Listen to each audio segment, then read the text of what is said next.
जी शुक्रिया आतिफ। दूसरी जाने बात करें, आपको बताएं कि मुल्क भर की तरह सादिकाबाद में भी जश्न ईद मिलादुन्नबी सल्लल्लाहु अलैहि वसल्लम इंतहाई अकीदत और एहतराम और शयान शान तरीके से मनाया जा रहा है, जबकि शहर भर में जुलूसों, महफिलनात और चरागां का खुसूसी एहतमाम किया गया और आशिकान रसूल सल्लल्लाहु अलैहि वसल्लम अपने प्यारे नबी हज़रत मोहम्मद मुस्तफ़ा सल्लल्लाहु अलैहि वसल्लम की विलादत की खुशी में भरपूर अंदाज में शरीक हैं। मज़ीद तफ़सीलात जानते हैं अपने नुमाइंदे बख्तू जान से। जी बख्तू, आगाह कीजिएगा।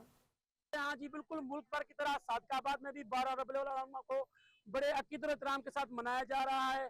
संजर पर में जो है जुलूस सुबह सादक से होता हुआ अपने रवायती रास्ते से होकर फिर मौसानवा पर इख्तिताम पसीर होगा। और इस वक्त मैं शुरका के साथ मौजूद हूँ, मजीद उनसे जानते हैं। जी सर, बताइएगा आज सरकार की आमद है, इस बारे में आप क्या कहेंगे?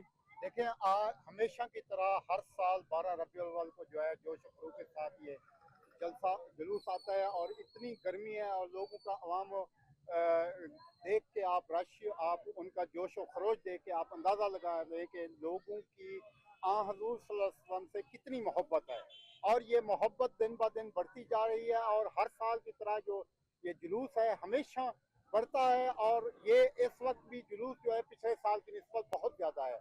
और ये हजूर सल्लल्लाहु अलैहि वसल्लम से मोहब्बत अकीदत का में शुमार होता है।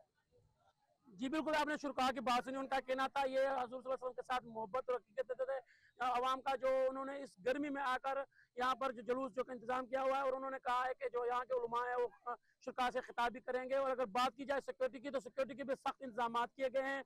और मजीद कहता चलूँ कि आज जो जुलूस है वो कुछ ही देर में इख्तिताम पजीर होगा। जी।